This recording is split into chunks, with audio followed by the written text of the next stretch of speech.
«Te entrego mi fortuna si me das una familia», le dijo la millonaria gigante al Apache, soñando con conocer algún día el amor verdadero. Cuando él descubrió en sus ojos el mismo abandono que lo había marcado a él, aceptó el trato, sin imaginar que aquella súplica desesperada se transformaría en la historia de amor más inesperada. El sol del Hola, mi querido amigo. Soy Ricardo Rodríguez, el narrador de Sueños y Destinos. Antes de comenzar, te invito a suscribirte a nuestro canal y cuéntame, ¿desde qué ciudad nos estás viendo? Un fuerte abrazo y disfruta la historia. El sol del mediodía caía como plomo derretido sobre la plaza de San Rafael cuando Isabela Ramírez salió de la mercería. Sus 2 metros y 30 centímetros la hacían sobresalir entre la gente como un árbol solitario en tierra baldía. El vestido de algodón marrón que llevaba, cosido por sus propias manos, porque ninguna costurera del pueblo aceptaba trabajar para ella, le quedaba corto en las mangas. Siempre le quedaba corto todo. Las risas comenzaron antes de que alcanzara el centro de la plaza. Primero fueron los niños, corriendo en círculos a su alrededor como si fuera parte de un espectáculo ambulante. Uno de ellos le lanzó una piedra que le dio en la pantorrilla. Otro escupió en su dirección y falló por poco. «¡Miren! ¡La torre humana regresó! Mi papá dice que es castigo de Dios, que su mamá debió hacer algo muy malo. ¡Giganta! ¡Giganta! Si te caes, vas a hacer temblar todo el pueblo». Después se unieron las voces de los hombres que bebían cerveza frente a la cantina. Uno de ellos, un vaquero con cicatriz en la mejilla, se levantó tambaleándose. «Oye, Isabela, ¿cuánto cobras por dejar que un hombre te suba encima? Seguro nadie más lo ha intentado». Las carcajadas explotaron como petardos. La esposa del hombre, sentada en una banca cercana, soltó una risita detrás de su abanico. Nadie la defendió, nadie dijo que parara. Isabela apretó la bolsa de tela contra su pecho. Los nudillos se le pusieron blancos. El corazón le latía tan fuerte que pensó que todos podían escucharlo. 32 años.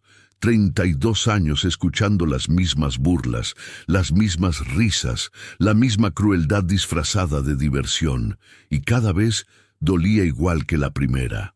El sudor le corría por la espalda, no por el calor del desierto de Arizona, sino por la vergüenza que la quemaba desde adentro, por el odio a sí misma que crecía como planta venenosa cada vez que salía de su casa. Por la certeza de que nunca, nunca iba a ser normal. Una mujer joven que compraba verduras en el puesto se tapó la boca al verla pasar. Le susurró algo a su acompañante. Ambas se rieron mirándola. Isabela sintió cada mirada como agujas clavándose en su piel. Siguió caminando, un pie delante del otro, como su madre le había enseñado antes de desaparecer. «Mantén la cabeza en alto, mija, no les des el gusto de verte caer». Pero su madre se había ido. Y esas palabras sonaban cada día más huecas. Pero su madre la había abandonado cuando tenía 7 años. Se había ido una madrugada sin decir adiós, sin dejar carta, sin explicación. Y su padre, el hacendado Rodrigo Ramírez, nunca perdonó a Isabela por existir. «Eres la maldición que tu madre nos dejó», le decía cada vez que la miraba. «Mira nomás lo que pariste esa mujer. Una aberración, una vergüenza para el apellido Ramírez». Los golpes llegaban después de las palabras. No en la cara, nunca en la cara. Su padre era demasiado listo para eso. La primera vez fue cuando ella tenía 11 años y ya medía 1,80 m. Había roto un plato sin querer. Sus manos, demasiado grandes para su edad, no habían calculado bien. El plato se estrelló contra el suelo. Su padre la agarró del brazo. Sus dedos se clavaron en su piel como tenazas. Inútil, torpe, monstruosa. Cada palabra venía acompañada de un golpe. Primero en las costillas, después en la espalda, después en los muslos donde nadie vería. Isabela aprendió a no gritar. Gritar solo hacía que durara más. Aprendió a aguantar la respiración, a contar los segundos hasta que terminara, a esconder el dolor detrás de ojos secos. Los moretones florecían en su cuerpo como flores venenosas, amarillos, morados, verdes conforme sanaban. Cada uno una marca de que ella no merecía existir, de que su altura era un pecado que tenía que pagar. A los 15 años ya medía 2 metros. Su padre dejó de pegarle con las manos. Usaba su cinturón. El cuero silbaba en el aire antes de estrellarse contra su espalda. Isabela se mordía los labios hasta sangrar para no darle el gusto de escucharla llorar. «Debiste morir tú, en lugar de tu madre irse», le dijo una noche después de una paliza particularmente brutal. «Ojalá ella te hubiera ahogado cuando naciste». Isabela se quedaba después en su cuarto, temblando, presionando paños mojados contra las heridas, preguntándose si su padre tenía razón, si el mundo sería mejor lugar sin ella. Cuando su padre murió hace 3 años, cayendo del caballo después de beber todo el día, Isabela heredó las tierras, el ganado, la casa grande con techos altos, que él había mandado construir pensando en un hijo varón que nunca tuvo. Heredó todo menos la dignidad. El dinero no compró respeto, solo compró más burlas. Ahora la llamaban la giganta rica, como si la fortuna hiciera su altura más ridícula, más imposible de ignorar. Estaba a punto de llegar a su carreta cuando escuchó la voz de Thomas Mackenzie, el comerciante de ganado que había intentado comprarle sus tierras por la mitad de su valor. «Señorita Ramírez, ¿ya consideró mi oferta?» Isabela se detuvo. Respiró hondo. Se volvió para mirarlo. «Ya le dije que no, señor Mackenzie». El hombre se acercó. Tenía la cara roja del whisky y el sol. Sus ojos, pequeños como pasas, la recorrieron de arriba abajo con desprecio. «Una mujer como usted no puede manejar un rancho. Es cosa de hombres. Lo sensato sería vender y retirarse a algún convento donde la acepten». ¿Un convento? Isabela sintió que algo dentro de ella se quebraba. «¿Cree que hasta Dios me rechazaría por mi altura?» Mackenzie se rió. Una risa gruesa, áspera. «No es solo la altura, señorita. Es que usted no encaja en ningún lado. Nunca va a encajar». Las palabras se clavaron como astillas. Isabela subió a la carreta sin responder. Las manos le temblaban mientras tomaba las riendas. El caballo al menos nunca se había burlado de ella. El camino de regreso a la hacienda se extendía como una herida abierta entre el polvo y los cactus. El calor hacía que todo temblara a la distancia. Isabela pensó en lo que había dicho Mackenzie. Nunca va a encajar. Tal vez tenía razón. La hacienda Ramírez se alzaba como un monumento a la soledad. Paredes de adobe que alguna vez fueron blancas, pero que ahora lucían del color del tiempo. Un portón de madera que crujía con cada ráfaga de viento. Establos donde los caballos pateaban el suelo con impaciencia. Isabela bajó de la carreta y cargó las provisiones. Los 3 peones que trabajaban para ella se quitaban el sombrero al verla pasar, pero nunca la miraban a los ojos. Manuel, el más viejo, murmuraba oraciones cuando ella se acercaba, como si su altura fuera señal de brujería. Los otros 2, Tomás y Felipe, se comunicaban con ella solo cuando era absolutamente necesario. Dejó las provisiones en la cocina y se quedó parada en medio del silencio de la casa. Paredes altas, techos altos, puertas altas.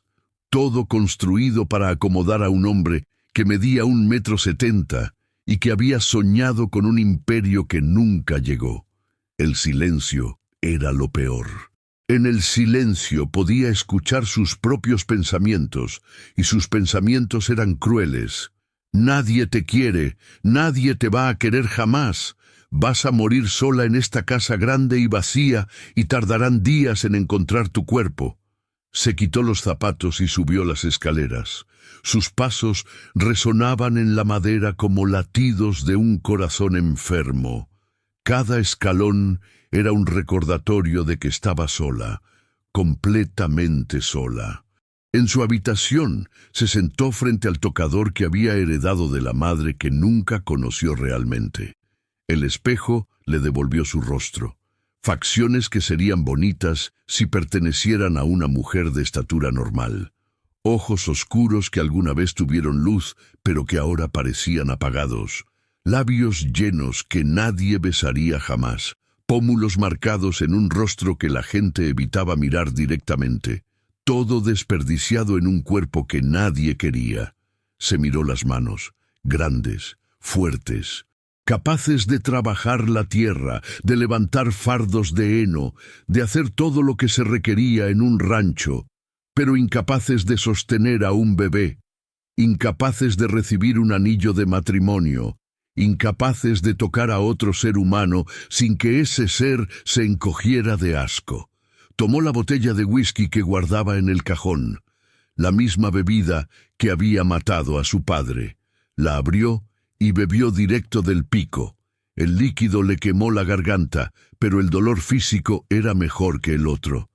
El que vivía en su pecho como animal enjaulado, el que la despertaba a las 3 de la mañana con ganas de gritar hasta que se le rompiera la voz.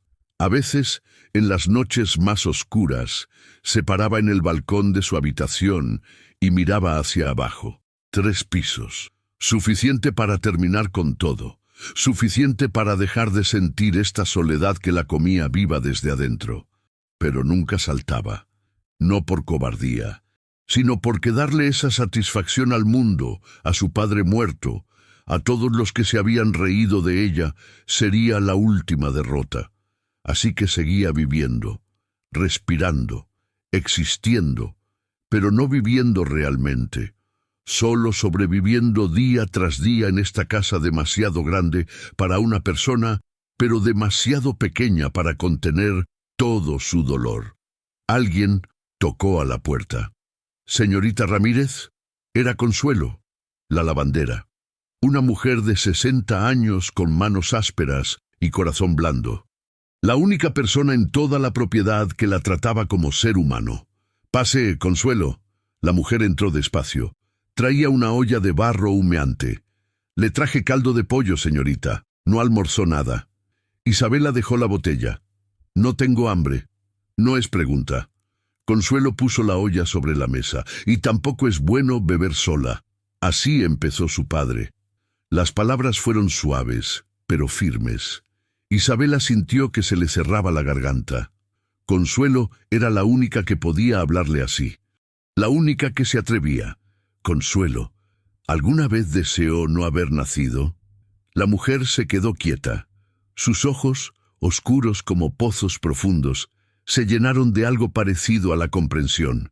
«Todos los días, señorita, cuando enterré a mi hija». El silencio se extendió entre ellas como un puente invisible. Isabela sabía la historia. La hija de Consuelo había muerto de fiebre a los 15 años, 20 años atrás. Pero el dolor seguía ahí, vivo, latiendo. «Pero después», continuó Consuelo, «me di cuenta de que mientras yo esté viva, ella vive en mí, en cada cosa que hago, en cada persona que ayudo. No se trata de lo que el mundo piensa de nosotras, señorita. Se trata de lo que hacemos con el tiempo que tenemos». Isabela tragó saliva. «El mundo nunca va a verme distinto, Consuelo». «Entonces que se ciegue el mundo». La mujer se acercó y le puso una mano en el hombro. «Usted es más que su altura, más que las burlas, más que el apellido que carga, pero no lo va a encontrar aquí, encerrada como fantasma en casa de muertos». Las palabras se quedaron flotando en el aire después de que Consuelo saliera. Isabela se comió el caldo despacio, sintiendo cómo el calor le llenaba el estómago, pero no el vacío del pecho. Esa noche, acostada en su cama demasiado grande, pensó en lo que necesitaba. No quería amor. El amor era para gente normal, para mujeres que cabían en los brazos de un hombre sin que él tuviera que estirar el cuello para besarlas. Quería familia, quería pertenecer a algo, a alguien. Y si el dinero no compraba respeto, tal vez podría comprar compañía. 2 semanas después, Isabela tuvo que regresar a San Rafael para recoger medicinas que había encargado para los caballos. Llegó al mediodía, cuando el sol convertía la plaza en un horno. Esta vez fue peor. Había un grupo de hombres reunidos frente a la cantina, comerciantes, rancheros, hombres con dinero y tiempo para desperdiciar. Cuando la vieron bajar de la carreta, las sonrisas se extendieron por sus rostros como enfermedad. Aquí viene la atracción del día. Isabela, ¿trajiste tus zancos o esas son tus piernas? Isabela mantuvo la cabeza baja. Caminó rápido hacia la farmacia, pero Thomas Mackenzie, el comerciante de ganado, se le puso enfrente. Apestaba a whisky aunque apenas pasaba del mediodía. ¿A dónde vas tan rápido, giganta? ¿Tienes miedo de nosotros? Déjeme pasar. Ay, escuchen. La monstruosidad habla. Mackenzie se rió y sus amigos lo imitaron. Dime algo, Isabela. ¿Tu madre te abandonó porque no cabías en la casa o porque le dio vergüenza lo que parió? Isabela sintió que algo se quebraba dentro de ella. Levantó la vista. Mi madre no es asunto suyo. Ah, ¿no? Pero es que todos nos preguntamos lo mismo. ¿Qué clase de mujer tiene que ser tu madre para dar a luz semejante cosa? Se acercó más. Debe haber sido una puta que se acostó con el diablo. No hay otra explicación. Isabela apretó los puños. Las lágrimas le quemaban los ojos, pero no iba a llorar. No iba a darles ese gusto. Apártese. ¿O qué? ¿Me vas a aplastar? ¿Me vas a pisar como hormiga?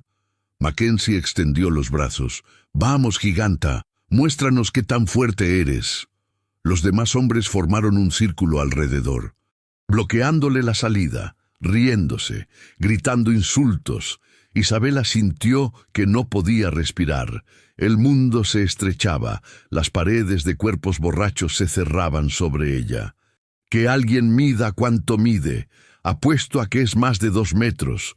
Yo apuesto a que pesa más que mi caballo. Deberíamos cobrar entrada para verla. Isabela cerró los ojos. Quiso desaparecer. Quiso que la tierra se la tragara. Quiso no haber nacido nunca. Fue entonces cuando escuchó una voz, tranquila, fría, peligrosa. Aléjense de ella. El círculo se rompió. Los hombres se voltearon. Un apache estaba parado a pocos metros, alto, con cabello negro hasta los hombros. Llevaba cuchillo al cinto y rifle en la mano. Sus ojos recorrieron a cada hombre con la precisión de quien evalúa amenazas. «Esto no es tu asunto, salvaje», escupió Mackenzie. «Lárgate antes de que llamemos al sheriff». «Llámalo». El apache no se movió. «Pero primero van a dejar de molestar a esa mujer». ¿O qué? Mackenzie se rió, pero sonó nervioso. ¿Nos vas a disparar a todos? Si es necesario. No fue una amenaza. Fue un hecho. Simple. Directo. El silencio cayó como piedra. Los hombres se miraron entre sí. Ninguno quería ser el primero en probar si el apache hablaba en serio. Mackenzie dio un paso atrás.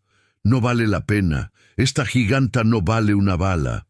Uno por uno, los hombres se dispersaron, gruñendo, maldiciendo, pero alejándose.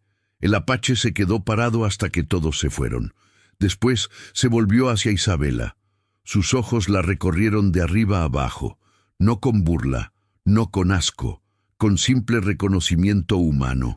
¿Estás herida? Isabela negó con la cabeza. No confiaba en su voz. Bien.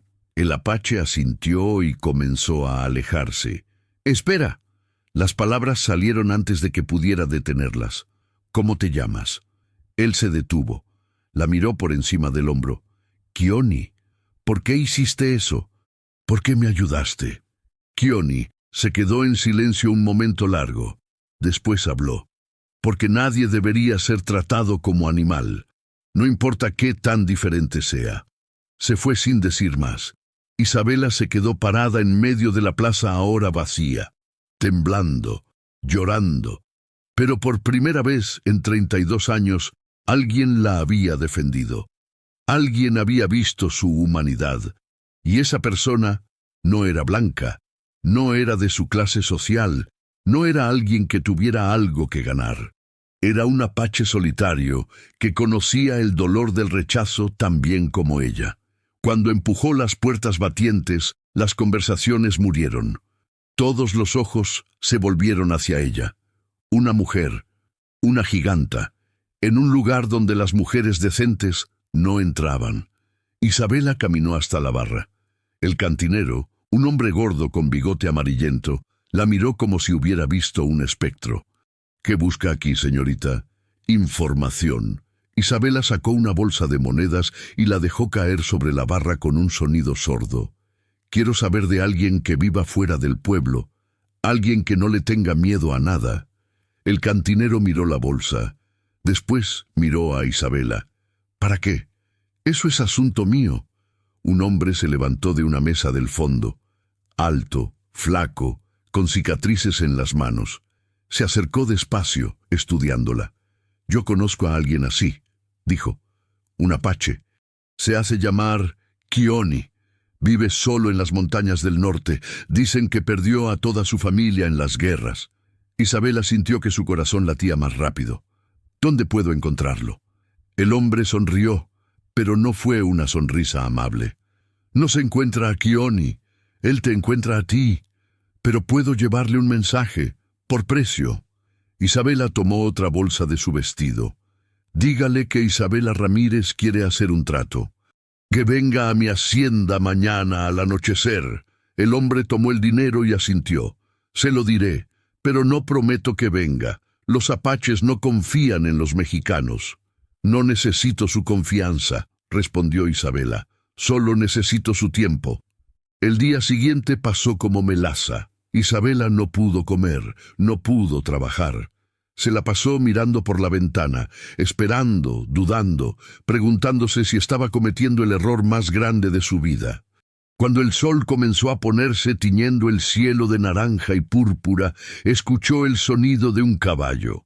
Se asomó por la ventana y vio a un hombre desmontando en el patio. Era alto, no tanto como ella, pero más alto que la mayoría. Llevaba el cabello negro largo hasta los hombros, atado con una tira de cuero, pantalones de gamuza, camisa sin mangas que mostraba brazos marcados por cicatrices y músculos definidos. Movimientos precisos, como los de un animal salvaje que nunca baja la guardia. Isabela bajó las escaleras. El corazón le latía tan fuerte que le dolía. Abrió la puerta antes de que él tocara. Se miraron en silencio. Los ojos de Kioni eran del color del ámbar oscuro. No mostraban sorpresa al verla, ni burla, ni asco, solo curiosidad cautelosa. Isabela Ramírez, dijo. Su voz era profunda, áspera.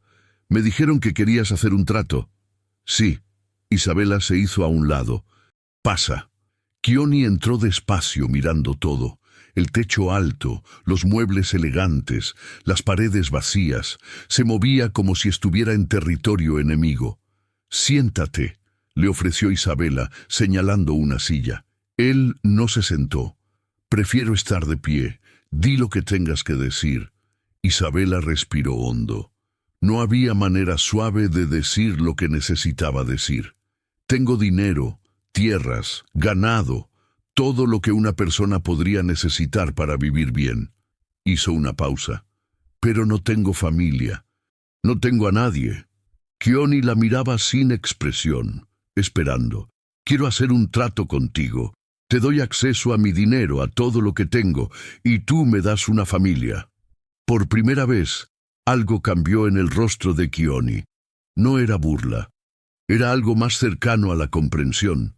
¿Una familia? Repitió. No pido amor, no pido romance, solo pido que te quedes, que vivas aquí, que me hagas compañía, que... La voz de Isabela se quebró. Que me hagas sentir que pertenezco a algo. Kioni caminó hacia la ventana. Se quedó mirando el desierto que se extendía más allá de la hacienda. El silencio se alargó tanto que Isabela pensó que se iba a ir sin responder. Finalmente, habló. Mi padre murió peleando contra los soldados mexicanos. Mi madre murió de tristeza 2 inviernos después. Mi hermana fue llevada a una misión donde murió de enfermedad. No tengo tribu, No tengo tierra. No tengo nombre que valga nada. Se volvió para mirarla. ¿Por qué querrías a alguien como yo? Porque tú no me miras como si fuera un monstruo. Las palabras salieron solas, crudas, honestas. Kioni parpadeó lentamente. No eres un monstruo, solo eres alta. Algo en el pecho de Isabela se rompió y se recompuso al mismo tiempo. Lágrimas calientes le rodaron por las mejillas. No intentó esconderlas. Kioni se acercó, se detuvo frente a ella. Tuvo que levantar un poco la vista para mirarla a los ojos. Si hago esto, dijo, no me voy a ir. Los apaches no rompen su palabra. Isabela asintió. No confiaba en su voz. Entonces acepto tu trato, Isabela Ramírez. Extendió la mano. Ella la tomó. El apretón fue firme, seco, honesto. Por primera vez en 32 años, Isabela sintió que tal vez, solo tal vez, no iba a morir sola. Los primeros días fueron extraños. Kioni se instaló en una habitación del segundo piso. No pidió nada, no se quejó de nada. Salía temprano a caballo y regresaba al anochecer con carne fresca o leña. Comían en silencio, cada uno en su propio mundo. Isabela no sabía cómo hablarle, no sabía qué decir. Toda su vida había aprendido a mantenerse callada, a no molestar, a no existir más de lo necesario. Pero Kioni tampoco hablaba mucho. Se movía por la casa como sombra, reparando cosas que estaban rotas. Arregló la puerta del establo que llevaba meses chirriando. Reforzó el corral de los caballos.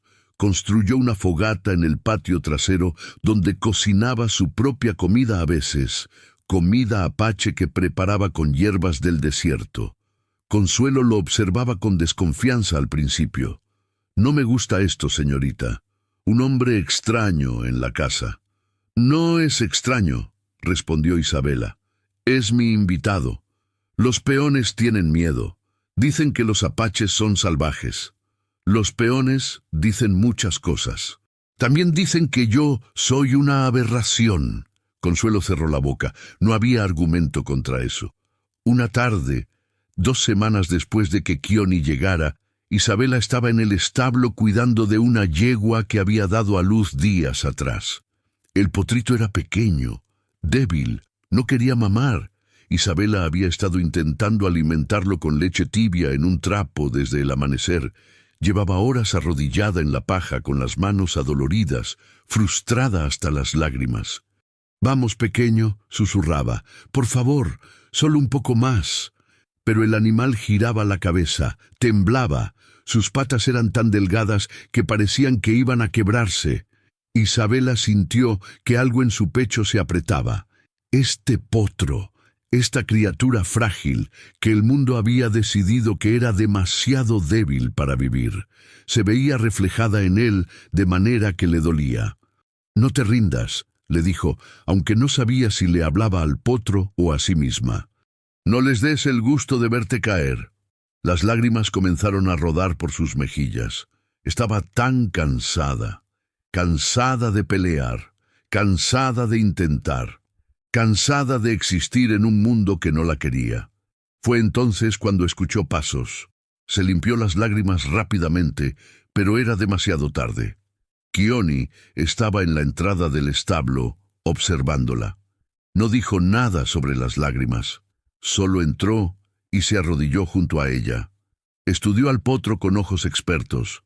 «Está frío», dijo finalmente. «Por eso no come». «¿Frío?» Isabela se limpió la nariz con el dorso de la mano. «Estamos en verano, hace un calor del demonio». Los recién nacidos pierden calor fácil, sobre todo los débiles. Su cuerpo no puede mantener la temperatura. Kioni extendió una mano y tocó las orejas del animal. «Mira, frías como hielo.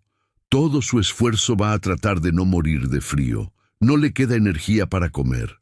Isabela nunca había pensado en eso. «¿Qué hago?» «Espera aquí». Kioni salió y regresó con una manta de lana gruesa. Se arrodilló nuevamente y comenzó a envolver al potrito con movimientos suaves, precisos. Sus manos, grandes y marcadas por cicatrices, trabajaban con una delicadeza que Isabela no esperaba. Así, murmuró más para sí mismo que para ella, cálido, seguro, ahora sabe que alguien lo cuida. Tomó el trapo con leche de las manos de Isabela. Sus dedos se rozaron por un momento y ella sintió un calor extraño subir por su brazo. Él no pareció notarlo. Se concentró en el potro. «Mira», le dijo, «no lo fuerzas, lo invitas». Acercó el trapo a la boca del animal. Esperó. El potro olió. Giró la cabeza. Kioni no se movió. Solo esperó con paciencia infinita. Pasó 1 minuto. 2. Isabela estaba a punto de decir algo cuando el potro finalmente abrió la boca y comenzó a chupar el trapo. «Ahí está», susurró Kioni. «Buen chico». Isabela los observaba. La forma en que Kioni sostenía al animal, la ternura en su voz, la paciencia en cada movimiento. Este hombre que el mundo llamaba salvaje tenía más compasión que cualquier persona civilizada que ella hubiera conocido. «¿Dónde aprendiste eso?», preguntó en voz baja. Kioni no apartó los ojos del potro. «Mi madre criaba caballos, antes de que los soldados llegaran y quemaran todo». Algo en su tono hizo que Isabela se quedara quieta. No era amargura. Era algo más profundo, dolor antiguo que nunca termina de sanar. Ella decía, continuó Kioni, que todos los seres vivos necesitan 3 cosas para sobrevivir: comida, calor y saber que importan. Saber que importan. Sí, finalmente la miró. Sus ojos color ámbar sostenían los de ella. No con palabras. Las palabras se las lleva el viento. Con acciones.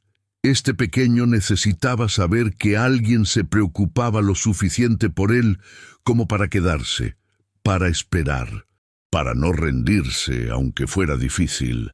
Isabela sintió que algo en su pecho se aflojaba, como nudo que llevaba años apretado y que finalmente comenzaba a ceder. «¿Tu madre te enseñó eso?». «Me lo mostró, cada día de su vida». Kioni volvió su atención al potro, que ahora chupaba con más fuerza. «Cuando mi hermana murió en la misión, yo quería morir también. Tenía 12 años y pensaba que no había razón para seguir, pero mi madre se sentaba conmigo cada noche. No decía nada, solo se sentaba, y eso me decía que yo importaba, que alguien notaría si yo dejaba de existir». Las lágrimas volvieron a los ojos de Isabela, pero esta vez no las limpió. «Yo nunca tuve eso. Mi madre se fue cuando yo tenía 7 años, y mi padre, él me hizo sentir todos los días que el mundo sería mejor lugar sin mí». Kioni dejó que el potro terminara de comer. Después, con cuidado, lo acomodó junto a su madre. El animal se acurrucó contra el calor del cuerpo materno, finalmente en paz. Se volvió hacia Isabela. «¿Puedo mostrarte algo?». Ella asintió, confundida. Kioni extendió su mano. Isabela la miró. Era grande, casi del tamaño de la suya. Piel bronceada marcada por líneas blancas, donde cicatrices antiguas nunca sanaron del todo. La palma callosa por años de trabajo.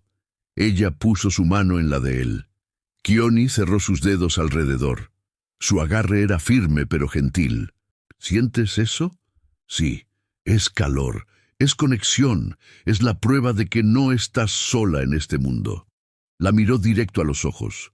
«Tu altura no define tu valor, Isabela. Tu padre estaba equivocado. El pueblo está equivocado. Eres más que lo que ven. Mucho más». Las palabras rompieron algo dentro de ella. Isabela comenzó a llorar, no con sollozos silenciosos como había aprendido a hacer para que su padre no la castigara por ser débil. Lloró con sonidos que salían de lo más profundo de su pecho. Lloró por todos los años que había guardado ese dolor, por todas las veces que había querido desaparecer, por todas las noches que se había preguntado por qué seguía viva.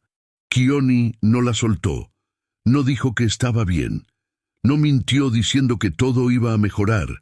Solo se quedó ahí, su mano sosteniendo la de ella, su presencia diciendo más que 1000 palabras.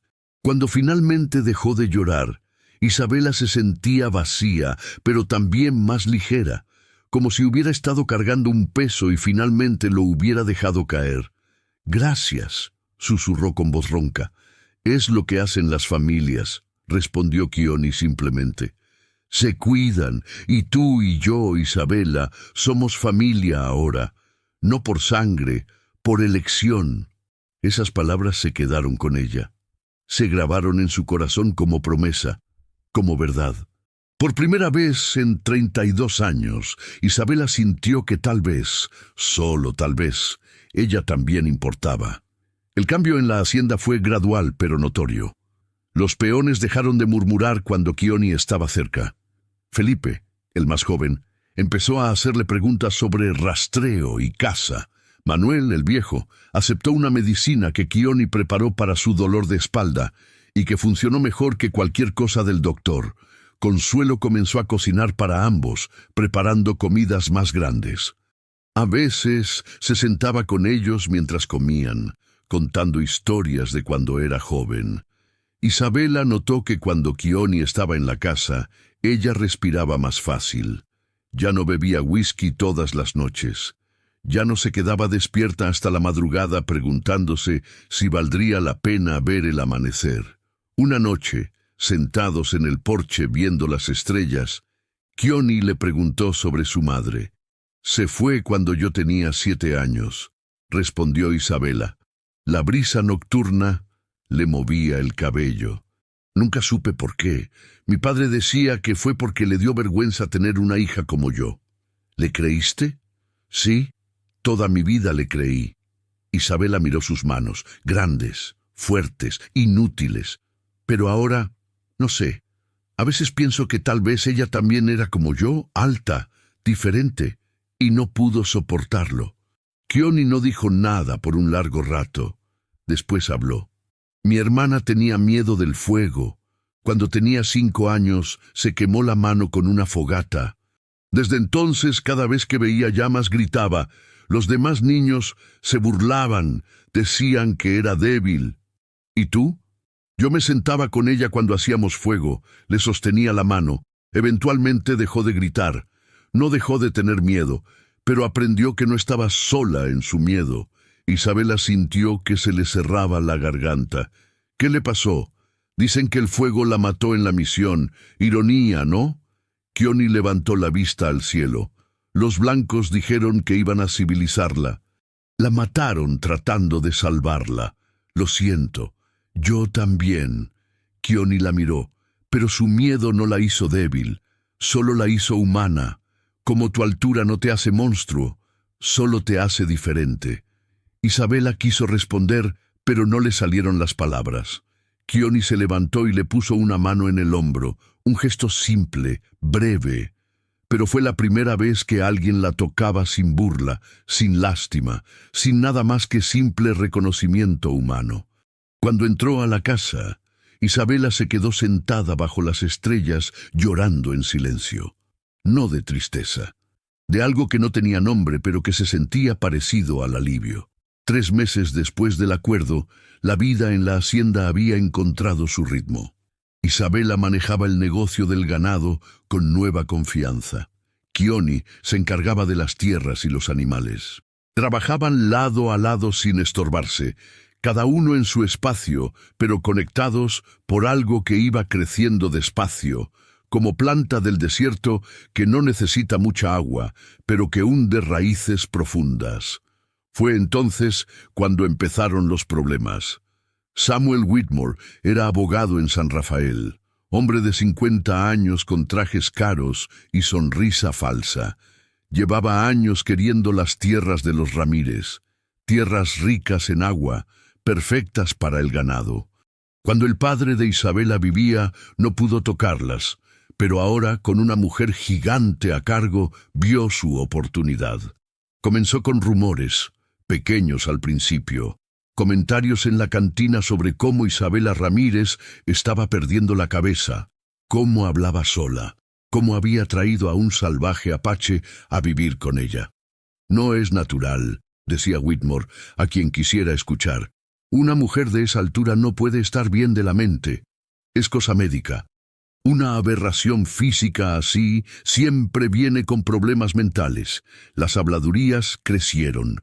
Whitmore pagó a gente para que firmara declaraciones que decían haber visto a Isabela gritarle a las sombras, que la habían visto vagando por el desierto en camisón, que estaba siendo manipulada por el apache, que claramente la tenía bajo algún tipo de hechizo indio.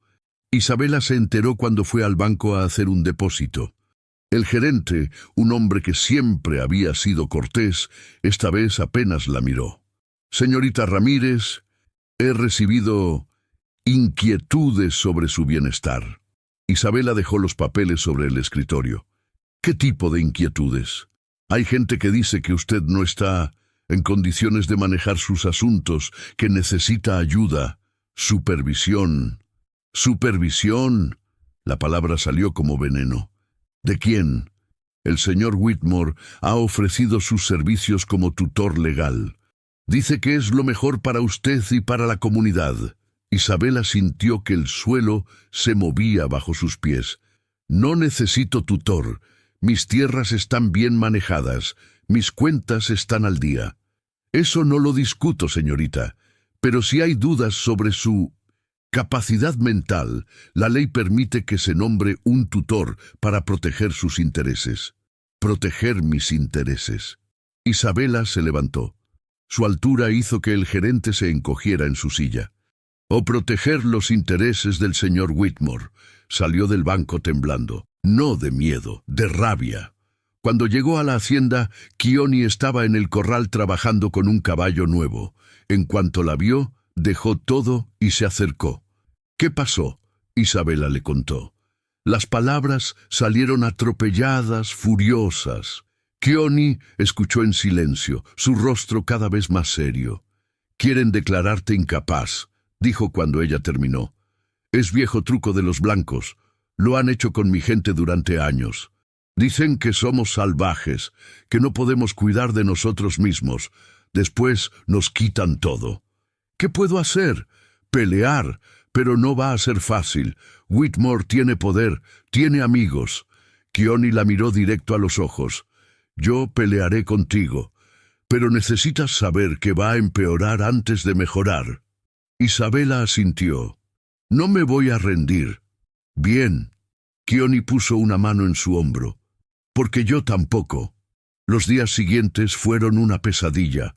Whitmore presentó petición formal ante el juez para que se declarara a Isabela mentalmente incapaz. Trajo testigos. Gente del pueblo que juró haber visto comportamientos extraños. El dueño de la cantina. La dueña de la mercería. Hasta el cura párroco, un hombre viejo y amargado que nunca había perdonado que Isabela no fuera a misa. «Una mujer de esa estatura es claramente obra del diablo», testificó el cura. «Es antinatural, y ahora vive en pecado con un salvaje. Es mi deber cristiano decir que necesita intervención espiritual y legal». Isabela tuvo que sentarse en una sala llena de gente que la miraba como si fuera animal de feria. El juez, un hombre gordo con papada que le temblaba cuando hablaba, la miraba con mezcla de curiosidad y disgusto. «Señorita Ramírez», dijo, «¿es cierto que ha estado comportándose de manera errática?» «No, señor». «¿Es cierto que vive con un hombre apache sin estar casados?» «Él trabaja para mí. Es mi empleado». Whitmore se levantó. «Empleado, los registros muestran que usted no le paga salario. ¿Qué clase de empleado no recibe pago?» Isabela sintió la trampa cerrándose. Si decía que era empleado, preguntarían por qué no le pagaba. Si decía la verdad del acuerdo, sonaría peor.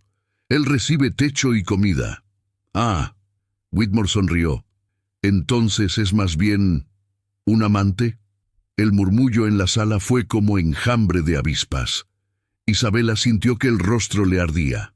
«No es mi amante, es mi amigo». «¿Amigo?» Whitmore caminó alrededor de ella como buitre. «Señorita Ramírez, una mujer soltera viviendo con un hombre salvaje que no es ni empleado ni familiar. ¿Esperan que creamos que es simple amistad? Crean lo que quieran. Yo sé la verdad. El juez golpeó con su martillo. Orden, señorita Ramírez, estas son acusaciones serias.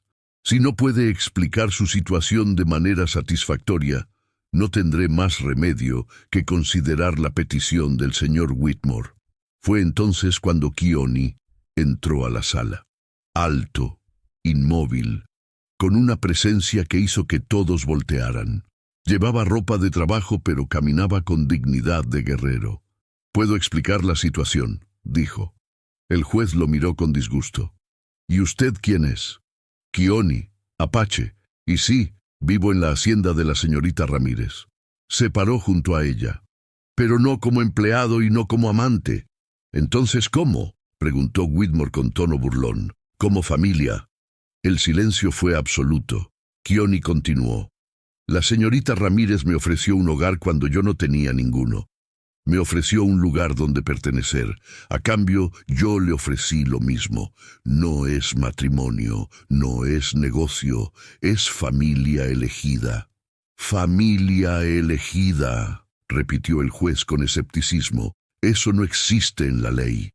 «Tal vez no en su ley, pero en la mía sí». Keone miró a Whitmore.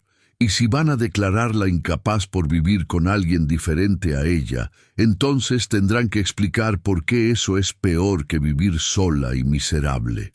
Whitmore sonrió. «El Apache tiene razón en algo. Vivir con él es claramente señal de juicio deteriorado. Ninguna mujer sensata traería a un salvaje a su casa». Fue entonces cuando se abrió la puerta del fondo y entraron Consuelo, Manuel, Tomás y Felipe. Y con ellos, una figura que Isabela no había visto en 25 años. Su madre, alta, casi tan alta como ella, con el cabello gris recogido en un moño apretado, el rostro marcado por los años pero inconfundible, los mismos ojos oscuros, la misma línea de la mandíbula, el mismo cuerpo imposible que la gente señalaba en la calle. Isabela sintió que el mundo dejaba de girar. El aire se le escapó de los pulmones. Por un segundo no pudo ver nada más, escuchar nada más. Solo esa mujer. La mujer que la había dejado, la mujer que había huido en la madrugada sin despedirse, la mujer que había pasado 25 años sin enviar ni una carta, ni una palabra, ni una señal de que seguía viva. «Mamá», susurró. La palabra salió rota, infantil. El corazón le latía tan fuerte que le dolía el pecho. Todas las noches que había llorado esperándola. Todos los cumpleaños en los que había deseado que apareciera. Todas las palizas de su padre en las que había rogado mentalmente que su madre viniera a rescatarla. Y ahí estaba. Pero no la miró. Los ojos de su madre se desviaron. Se fijaron en el piso, en las paredes, en cualquier lugar menos en su hija. Isabela sintió que algo dentro de ella se desgarraba, se puso de pie sin pensarlo. «Mamá, eres tú. Estás viva. Estás...» Pero Elena Ramírez se paró junto a Whitmore, no junto a su hija, no del lado de Isabela, junto al hombre que quería destruirla. La comprensión cayó como avalancha. Isabela retrocedió tambaleándose. Keone extendió una mano para sostenerla, pero ella ni siquiera lo sintió. Todo su mundo se había reducido a esa traición imposible, impensable. «No», murmuró. «No, por favor, mamá, no». El juez golpeó su martillo. «Orden, estado su nombre para la corte». Elena tragó saliva. Su voz salió temblorosa. «Elena Ramírez, fui esposa de Rodrigo Ramírez. Soy madre de Isabela. Madre». Esa palabra sonó como puñalada. Isabela se llevó una mano al estómago como si pudiera detener el dolor que se expandía desde ahí, como si pudiera evitar que la partiera en dos. «¿Y por qué se fue, señora Ramírez?» Elena finalmente miró a su hija. Y en ese momento Isabela vio algo peor que el odio. Vio vergüenza, vio asco, vio el mismo rechazo que había visto en los ojos de su padre durante años. «Me fui porque no podía soportarlo más». La voz de Elena se quebró, pero siguió hablando. «Ser tan alta, ser el espectáculo del pueblo, los insultos, las miradas, las risas. Cada día era una tortura. Cada vez que salía a la calle, la gente me señalaba, me gritaban cosas horribles. Pero usted tenía una hija, intervino Whitmore con falsa compasión. ¿Por qué dejar a su hija? Elena cerró los ojos. Las lágrimas rodaron por sus mejillas. Porque cuando nació, cuando vi que iba a ser como yo, tal vez peor, no pude enfrentar la idea de verla sufrir lo mismo que yo, de ver cómo el mundo la destrozaba poco a poco, como me destrozó a mí. Entonces huyó, concluyó Whitmore. Sí, huí. Pensé que si yo no estaba, tal vez ella tendría oportunidad. Tal vez sin mi presencia, sin dos monstruos en la casa, la gente la trataría mejor. Isabela sintió que las piernas no la sostenían. Se sentó pesadamente. Keone se acercó a ella, pero ella lo apartó con la mano. No quería consuelo. No quería nada. Solo quería que esto no fuera real. Pero no la trataron mejor, continuó Whitmore. ¿Verdad? No. Elena sollozó. Rodrigo me escribió años después. Me mandó carta tras carta. Me decía que Isabela había crecido aún más alta que yo, que la gente la trataba como aberración, que él no sabía qué hacer con ella, y yo no respondí, no regresé, porque yo tampoco sabía, porque yo era cobarde. Cobarde, repitió Isabela. Su voz salió plana, muerta. Me abandonaste. Me dejaste con un hombre que me golpeaba, que me decía todos los días que era una maldición, y todo este tiempo estuviste viva y consciente de lo que me pasaba, y no hiciste nada. Elena sollozó más fuerte. Lo siento, Dios, lo siento tanto. ¿Y ahora? Isabela se levantó lentamente.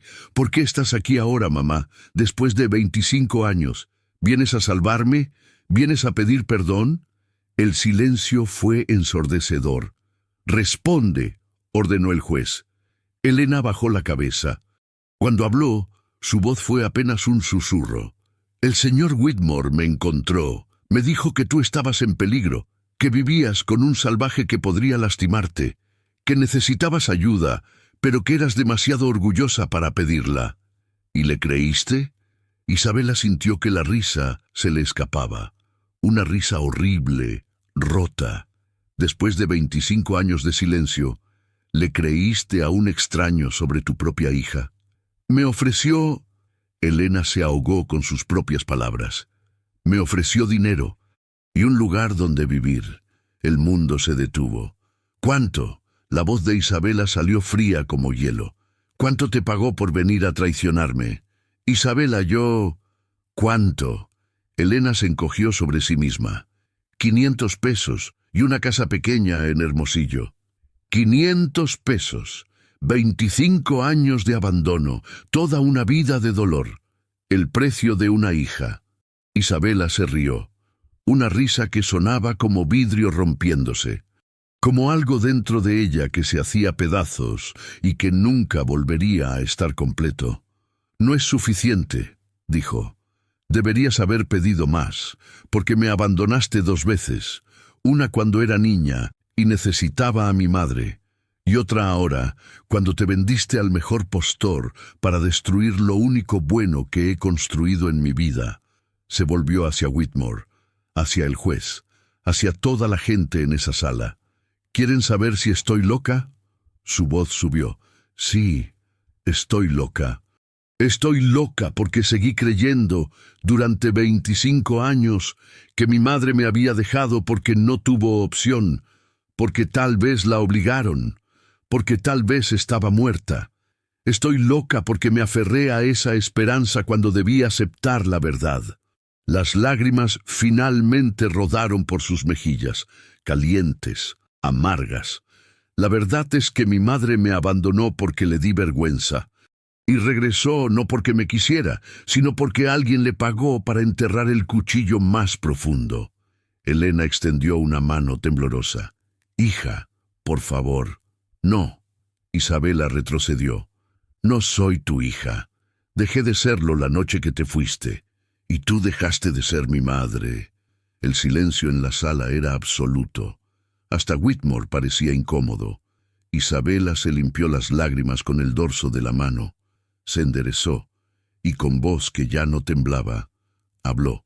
«Pueden declararme incapaz si quieren. Pueden quitarme mis tierras, mi dinero, todo. Pero esto», se tocó el pecho, «esto nunca me lo van a quitar, porque por primera vez en mi vida encontré gente que eligió quedarse, que no necesita que les paguen para estar a mi lado. Y eso vale más que cualquier cosa que ustedes puedan quitarme». Keone se puso de pie junto a ella. «Isabela Ramírez es la mujer más fuerte que conozco. No porque sea grande, sino porque eligió seguir viviendo cuando el mundo y su propia sangre le dio 1000 razones para rendirse». Fue entonces cuando Consuelo habló. «Yo he trabajado para esta familia durante 30 años. Vi cómo don Rodrigo trataba a su hija. Vi las marcas que dejaba en su cuerpo, los moretones, las costillas rotas que ella escondía, y nunca hice nada porque tenía miedo de perder mi trabajo». Lágrimas rodaban por sus mejillas arrugadas, pero no voy a quedarme callada ahora. Isabela es mejor persona que ninguno de los que estamos en esta sala. No necesita tutor, necesita que la dejen en paz. Manuel se quitó el sombrero. «Yo también quiero hablar. Cuando llegó el Apache, tuve miedo. Pensé que era salvaje. Pero él me enseñó medicina que curó mi espalda cuando los doctores blancos no pudieron. Me trató con más respeto que cualquier patrón que he tenido». Tomás y Felipe asintieron. «La señorita Isabela nos paga bien, nos trata bien. ¿Por qué eso es locura?». La sala comenzó a murmurar. El juez golpeó su martillo, pero el ruido no cesaba. Whitmore se veía cada vez más nervioso. Fue entonces cuando entró otra persona. Un hombre joven con ropa de oficina. Traía papeles en la mano. «Disculpe, su señoría. Soy Rafael Torres, contador del banco. Tengo información relevante para este caso». El juez lo miró con irritación. «¿Qué información?». «El señor Whitmore ha estado manipulando documentos. Tengo pruebas de que intentó falsificar deudas a nombre de la señorita Ramírez, deudas que ella nunca contrajo, y también tengo registros de pagos que hizo a varios de los testigos que declararon hoy». Whitmore se puso pálido. «Eso es mentira. No es mentira». Rafael puso los papeles sobre el escritorio del juez. «Está todo aquí, transferencias bancarias, recibos firmados». El señor Whitmore planeaba declarar a la señorita Ramírez incapaz, tomar control de sus bienes y después vender las tierras por 3 veces su valor real a compradores de Texas. El murmullo se convirtió en rugido. El juez levantó los papeles, leyó y su rostro se puso rojo. «Señor Whitmore». Whitmore tragó saliva. «Esto es malentendido». «No hay malentendido». El juez tiró los papeles sobre la mesa. «Esto es fraude, conspiración, manipulación de testigos». Miró a Isabela. «Señorita Ramírez, le ofrezco mis disculpas. Esta corte desestima todas las peticiones en su contra. Y, señor Whitmore, voy a emitir orden de arresto inmediato». 2 alguaciles se acercaron a Whitmore. El hombre intentó correr, pero lo sujetaron. Mientras lo sacaban de la sala, gritaba que era inocente, que lo habían engañado, que él solo quería ayudar. Nadie le creyó. El juez golpeó su martillo una última vez. Caso cerrado. Después, afuera de la sala, Isabela se quedó parada bajo el sol abrasador. Consuelo, Manuel, Tomás, Felipe y Rafael estaban con ella. Keone también, pero su madre había desaparecido. Isabela la buscó con la mirada. La vio a lo lejos, subiendo a una carreta tirada por un caballo viejo, moviéndose rápido como si tuviera miedo de que Isabela fuera tras ella. Sin pensarlo, Isabela echó a correr. Sus piernas largas cubrieron la distancia en segundos. Alcanzó la carreta justo cuando su madre iba a tomar las riendas. «¿Eso es todo?». La voz de Isabela salió entrecortada. «¿Te vas otra vez sin decir nada?». Elena se quedó congelada, no volteó a verla. ¿Qué quieres que diga? Quiero que me digas por qué. Isabela sintió que las lágrimas volvían. Necesito entender. Necesito saber por qué no fui suficiente para que te quedaras. Elena finalmente se volvió. Su rostro estaba hinchado de tanto llorar. Porque cuando te miré por primera vez, recién nacida, y vi que ibas a ser como yo, sentí terror. Terror de lo que te esperaba, de todo el dolor que ibas a sufrir, y no tuve el valor para enfrentarlo contigo. Entonces me dejaste para enfrentarlo sola. Sí. Elena se cubrió la cara con las manos, y es lo más cobarde que he hecho en mi vida. Cada día durante 25 años me desperté pensando en ti, preguntándome si estarías bien, sabiendo que no lo estabas. Pero era más fácil no saber que regresar y verte sufrir. Más fácil para quién. Isabela sintió que la rabia volvía. ¿Para ti? Porque para mí no fue fácil. Para mí fue vivir todos los días preguntándome qué había hecho mal. ¿Por qué no merecía que mi propia madre me quisiera? Elena sollozó. Yo sí te quería. Te quiero. Pero ese amor no fue suficiente para vencer mi cobardía. No. Isabela negó con la cabeza. El amor no es solo sentimiento, es acción. Es quedarse cuando es difícil. Es pelear por las personas que amas, y tú no hiciste nada de eso. Lo sé. Elena extendió una mano temblorosa. Lo sé, y nunca voy a poder repararlo. Nunca voy a poder devolverte esos 25 años. Pero Isabela, por favor, necesito que sepas que... ¿Qué? Isabela retrocedió. ¿Que lo sientes? Que si pudieras cambiar las cosas, lo harías. Esas palabras no significan nada. No borran el daño. No curan las heridas. Se tocó el pecho, donde el dolor latía como herida abierta.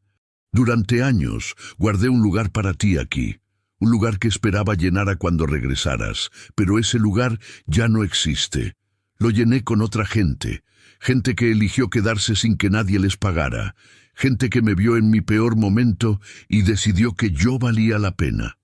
Entiendo, murmuró Elena, y tienes razón. No merezco tu perdón. No. Isabela la miró a los ojos. No lo mereces, pero de todas formas te lo doy. No porque lo merezcas, sino porque yo lo necesito. Necesito soltar este peso. Necesito dejar de esperar algo de ti que nunca vas a poder darme. Las lágrimas rodaron por las mejillas de ambas. Por un momento, ahí paradas frente a frente, parecían espejos una de la otra. Dos mujeres marcadas por la misma diferencia. Pero una había elegido huir y la otra había elegido quedarse. Adiós, mamá, dijo Isabela finalmente. Espero que encuentres paz. Espero que los 500 pesos valgan lo que te costaron. Elena abrió la boca. La cerró. No había nada que decir. Subió a la carreta y tomó las riendas. El caballo comenzó a caminar. Isabela se quedó parada, viéndola alejarse por segunda vez en su vida. Pero esta vez fue diferente. Esta vez no sintió que se quebraba, sintió que algo se liberaba, como cadena que finalmente se rompía después de años de estar atada. Kioni se acercó despacio, no dijo nada, solo se paró junto a ella, su presencia silenciosa pero firme. No la necesitaba, dijo Isabela después de un largo silencio. Eso fue lo que más me dolió, darme cuenta de que si hubiera regresado hace años, llena de amor y arrepentimiento, igual ya sería demasiado tarde, porque yo ya aprendí a vivir sin ella. Eso no es debilidad, respondió Kioni, es fuerza, aprender a vivir con el vacío que otros dejan. Isabela asintió, se limpió las lágrimas, y juntos caminaron de regreso a donde los demás esperaban.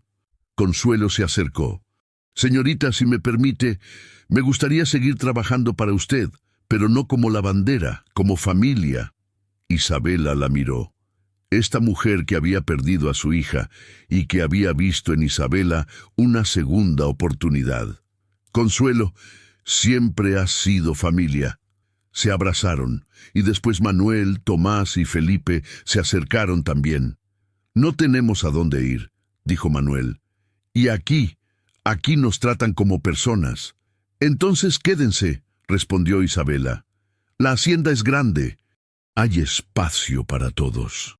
En las semanas que siguieron, la vida en la hacienda cambió de nuevo. Consuelo se mudó a una de las habitaciones grandes. Manuel, Tomás y Felipe construyeron casas pequeñas en la propiedad. Rafael, el contador que había destapado el fraude de Whitmore, visitaba seguido para ayudar con los libros. Llegaron otros también, una pareja joven rechazada del pueblo porque ella era mestiza y él era irlandés. Un niño huérfano que Keone encontró vagando por el desierto. Una mujer anciana sin familia que había sido echada de su casa por su propio hijo. La hacienda se llenó de gente que no encajaba en ningún otro lugar. Gente rota, diferente, rechazada, pero juntos construyeron algo que ninguno había tenido antes. Un hogar. Isabela plantó un jardín en el patio trasero. Keone le enseñó que hierbas crecían mejor en el desierto. Consuelo cocinaba para todos. Los niños corrían entre los corrales riendo. Las noches se llenaban de conversaciones y historias. Una tarde, 6 meses después del juicio, Isabela estaba sentada en el porche viendo el atardecer. Keone salió con 2 tazas de café y se sentó junto a ella. «Cumplimos lo acordado», dijo. «Te di una familia». Isabela lo miró. Su rostro marcado por el sol y el viento, sus ojos, que ya no eran solo cautelosos, ahora también eran cálidos. «No solo me diste familia», respondió ella. «Me enseñaste que la familia no es quien comparte tu sangre, es quien elige quedarse». Keone asintió. «Mi madre solía decir algo parecido. Decía que la tribu no es donde naces, es donde decides pertenecer». Se quedaron en silencio viendo cómo el sol pintaba el cielo de colores imposibles. En el patio, el niño huérfano jugaba con el perro que Tomás había traído. Consuelo cantaba bajito en la cocina. Manuel y Felipe discutían sobre caballos. Rafael revisaba números en una mesa bajo el árbol de mezquite. «¿Sabes?», dijo Isabela lentamente. «Cuando hicimos el trato, pensé que estaba comprando compañía, que el dinero era lo único que tenía que ofrecer. ¿Y ahora? Ahora sé que lo que ofrecí no fue dinero. Fue un lugar donde ambos pudiéramos sanar, donde pudiéramos ser nosotros mismos sin vergüenza». Keone sonrió. Una sonrisa pequeña pero real. «Entonces, ambos conseguimos lo que necesitábamos». «Sí». El sol terminó de ponerse.